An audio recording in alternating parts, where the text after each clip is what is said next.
እንደምናላችሁ አድማጮቻችን ከሀራምቤ ሬዲዮ 98.7 የሰዓቱን ዜናዎች ይዘን ቀርበናል። ከዜናዎቹ ጋር ምስራች ተረክበናል። በቅድሚያም ዋና ዋና ጉዳዮችን እንገራችሁ።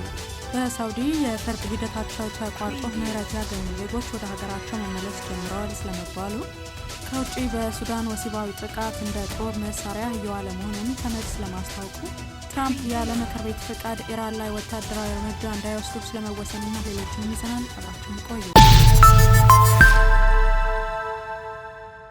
በሳውዲ የፍርድ ሂደታቸው ተቋርጦ ምህረት ያገኙ ዜጎች ወደ ሀገራቸው መመለስ ጀምረዋል ተባለ። የውጭ ጉዳይ ሚኒስቴር በሳውዲ የፍርድ ሂደታቸው ተቋርጦ ምህረት ያገኙ ዜጎች ወደ ሀገራቸው መመለስ መጀመራቸውን አስታውቋል። የውጭ ጉዳይ ሚኒስትር ዴኤታ አምባሳደር ብርሃኑ ጸጋይ በበኩላቸው በውጭ ሀገራት በችግር ላይ የሚገኙ ዜጎች ወደ ሀገር ቤት ለመመለስ በትኩረት እየተሰራ ነው ብለዋል። በሳውዲ ሪያድ የሚገኘውን የኢፌዴሪ ሚስዮንና ጂዳ የሚገኘውን ቆንጽላ ጽሕፈት ቤት በማስተባበርም በተደረገው የዲፕሎማሲ ጥረት ለእስር ተዳርገው የነበሩ 1655 ዜጎች የፍርድ ሂደታቸው ተቋርጦ ምህረት እንዲሰጣቸው መደረጉ ተገልጿል። መንግስት ምህረት የተደረገላቸውን ዜጎች ወደ ሀገራቸው የመመለስ ስራን ትናንት በይፋ መጀመሩን ገልጸው ምህረት ከተደረገላቸው መካከል 340 የሚሆኑት ወደ ሀገራቸው ገብተዋል ብለዋል። ወደ ሀገር ከተመለሱት ዜጎች መካከል አብዛኛው በሀገራቸው ሰርተው መለወጥ የሚችሉ ወጣቶች መሆናቸውንም ጠቅሰዋል። በሰው ሀገር ለእስርና ለእንግልት የተዳረጉት በተሳሳተ መረጃና በተለያዩ ምክንያቶች ህገወጥ መንገድን በመምረጣቸው እንደሆነም አስረድተዋል። በኢትዮጵያ በርካታ ህጻናትና ወጣቶች ለስኳር ህመም ተጋላጭ የሆኑ መምጣታቸው ተገለጸ።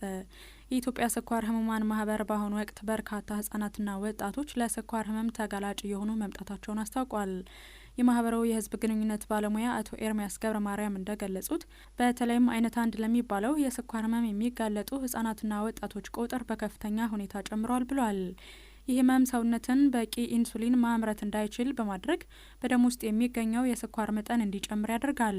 ችግሩ በአብዛኛው በህጻናትና እድሜያቸው ከ30 ዓመት በታች በሆኑ ሰዎች ላይ እንደሚከሰትም ተገልጿል።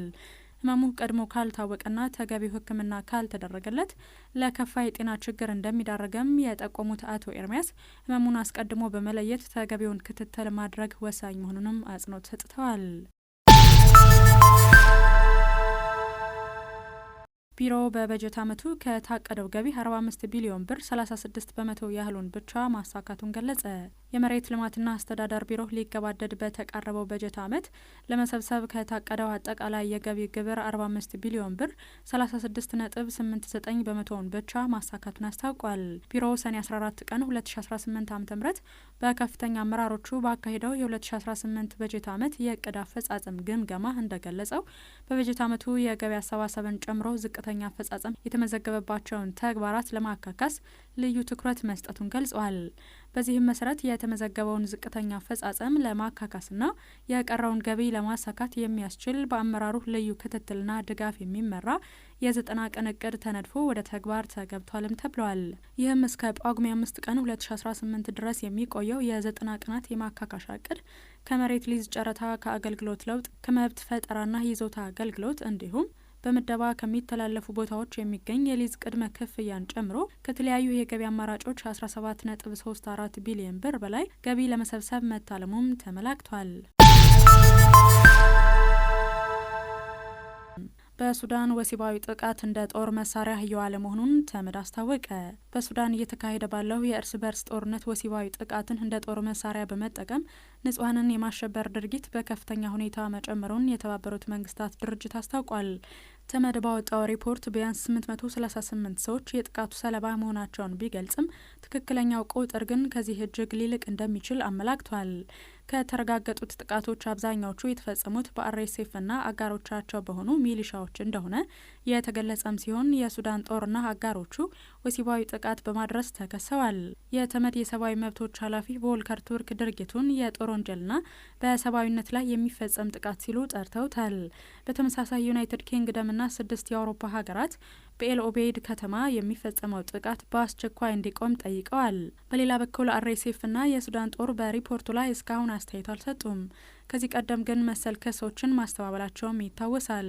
በሱዳን የእርስ በርስ ጦርነት ሳቢያ 11 ሚሊዮን ሰዎች ከቤት ንብረታቸው የተፈናቀሉም ሲሆን 28 ሚሊዮን ሰዎች ለአስከፊ ረሃብ መጋለጣቸውን የተራድኦ ድርጅቶች ገልጸዋል። ኒጀር ከዓለም አቀፉ የወንጀል ፍርድ ቤት ለመውጣት ይፋዊ ጥያቄ አቀረበች። ኒጀር ከዓለም አቀፉ የወንጀል ፍርድ ቤት ለመውጣት ይፋዊ ጥያቄ ለተባበሩት መንግስታት ድርጅት ማቅረቧን የሀገሪቱ መንግስት አስታውቋል። የሀገሪቱ መንግስት በሰጠው ማብራሪያ ውሳኔው ፍርድ ቤቱ ሰላምና ፍትህን በሚሹ ህዝቦች ዘንድ ትልቅ ተስፋ ጥሎ የነበረ ቢሆንም አሁን ገና አግባብ ላልሆኑ ተግባሮችና ለብዝበዛ መዋል ከመጀመሩ የመነጨ ነው ብለዋል። በሮም የስምምነት ድንጋጌዎች መሰረት ሀገሪቱ ከፍርድ ቤቱ የመውጣት ውሳኔ የተመድ ዋና ጸሐፊ ማመልከቻውን ከተቀበሉ ከ1 ዓመት በኋላ ሰኔ 11 ቀን 2019 ዓ.ም ጀምሮ ተፈጻሚ ይሆናል። በመስከረም ወር 2018 ዓ.ም የሳህል ሀገራት ኮንፌዴሬሽን ስር የተባበሩት ኒጀር፣ ማሊና ቡርኪና ፋሶ አይሲሲን በኢምፔሪያሊዝም እጅ ያለ የኒዮ ኮሎኒያሊዝም ጭቆና መሳሪያ ሲሉ በመግለጽ ከፍርድ ቤቱ ለመውጣት ያላቸውን የጋራ ፍላጎት ማሳወቃቸው ይታወሳል።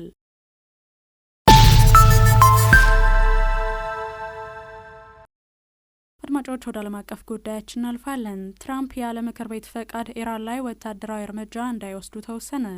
ሪፐብሊካኖች በአብላጫ የያዙት የአሜሪካ የሕግ መወሰኛ ምክር ቤት ትራምፕ የኢራንን ጦርነት እንዲያቆሙ የቀረበውን የውሳኔ ሀሳብ አጽድቋል። ትራምፕ ያለ ምክር ቤት ፈቃድ ወታደራዊ እርምጃ መውሰድ እንዳይቀጥሉም ውሳኔ ተላልፏል። ብዙ ሪፐብሊካን እንደራሴዎች ከዲሞክራቶች ጎን በመቆማቸው ውሳኔው 50 ለ48 በሆነ አብላጫ ድምጽም ጸድቋል። በሰኔ ወር መባቻ ላይ የአሜሪካ የህዝብ ተወካዮች ምክር ቤት ትራምፕ በኢራን ላይ ተጨማሪ ጥቃት እንዳይፈጽሙ የሚያግድ ውሳኔ ማሳለፉም ይታወሳል። ውሳኔውን ያሳለፉት የ215 ለ208 በሆነ ድምጽ ሲሆን 4 ሪፐብሊካኖች ጦርነቱን በመቃወም ዲሞክራቶችን ተቀላቅለዋል።